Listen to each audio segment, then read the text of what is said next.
This is Will Faber from Art to Ride, and I'm here in Wellington, Florida today with my good friend Marilyn Carney and her horse Ravenna. They're going to help us go through a few exercises and help you develop your eye. This is a big, impressive, moving horse who Marilyn has had for some time now and has been training on her own and developing beautifully. Though it does have a few problems in that it tends to crank over in the neck a little bit and not get us through in the back as we might like it to do. So your job today is to help us discern when the horse is coming through the back and when it is not. So notice as she comes around this corner here right away in the walk, the first thing we notice is the horse, while it's walking fairly well, it's tending to break over as soon as she takes contact with the bridle. It's tending to break over the middle of the neck, which is often the case of horses that have been draw reined. They'll break over in the neck, but the back stay hollow. So you notice as she breaks over there a little bit more, that the hind end actually stops moving and becomes less fluent.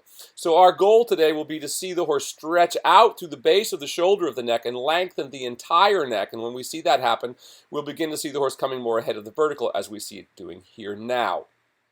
Now notice as she takes the contact there, as she comes around the corner, once again, he tends to want to come behind the vertical. And notice how as soon as she took contact, how the back end stopped moving. Now here in this segment, we've done some shoulder ins. We've gotten the horse coming out longer. We've done some leg yields and shoulder ins and gotten the horse swinging through its back once more. And now take a look at the neck and take a look at the back end. Look at how much more evenly the horse is able to step behind and how much more deeper. And if you go back and look closely, you'll see how much more it's over tracking now. Now, as she comes around to the next corner, you're going to see that the horse is no longer rolling behind the bridle, but in fact is stretching out from the base of the shoulder and letting the neck get longer. So once again, now we see that the face is no longer behind the vertical. So the horse is accepting correct contact with the bit because it's stretching out into the contact with the bit instead of coming behind the vertical, that is dropping off of the bridle when she takes contact. So now she's going to go into a trot, and we'll see the same thing here.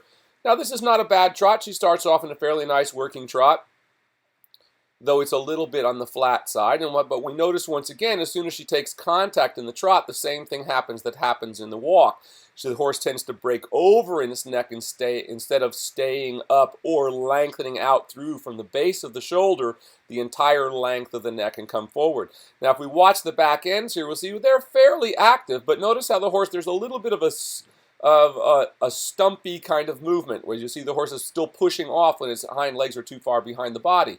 Now watch what happens after she stretches here. She'll stretch the horse deep into the contact, and still you see there he wants to come a little bit behind the vertical. But watch as the neck gets longer, watch the back end. Watch how the back end, you can see the movement of the hind leg seems to look more like someone riding a bicycle, that you can see the hocks moving in a round circle instead of that kind of stumpy sort of movement that we saw in the beginning where they weren't really tracking up and they didn't really look even.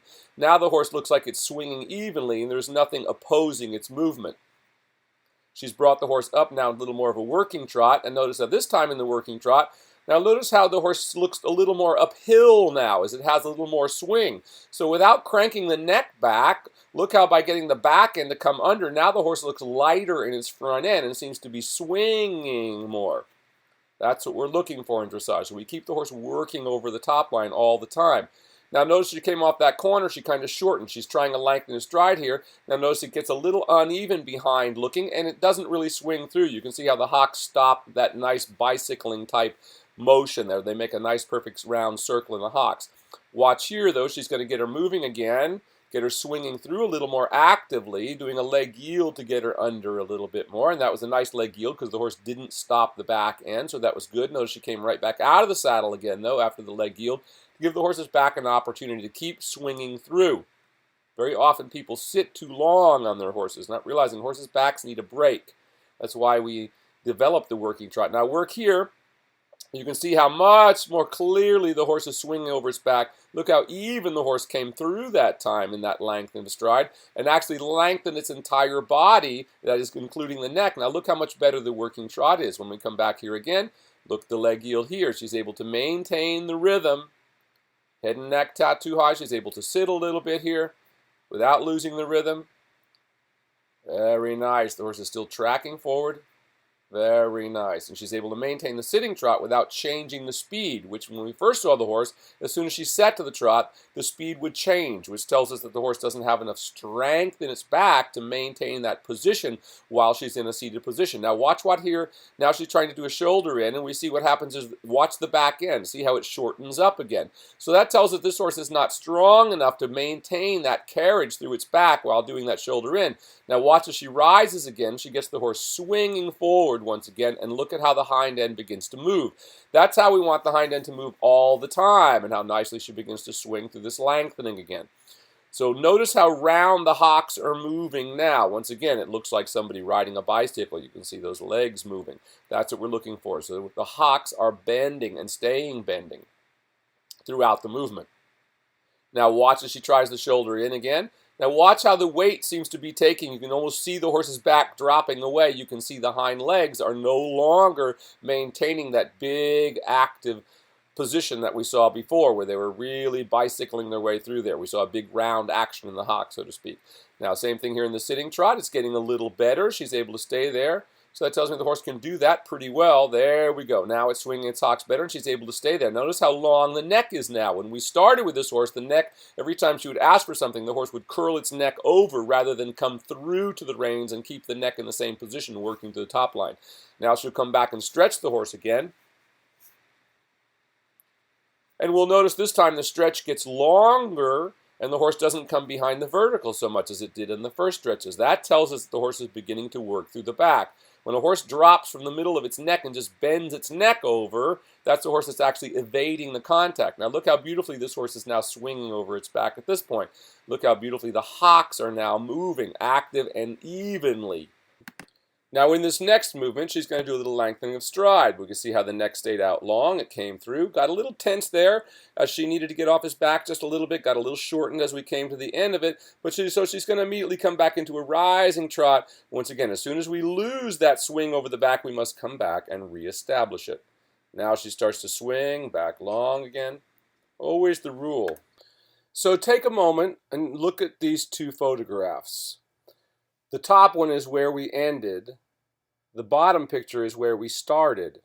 Now notice how you can almost see a round outline. If you look at the top picture and just take in the whole picture, you can almost see an arc through the whole top line of the horse, and you can see how clearly the front end is higher off the ground and the back end is swinging through. So now many people will say, oh, when we're riding these horses out long, we're just letting them run on the forehand. But I want you to look very closely. Now look at the picture below it.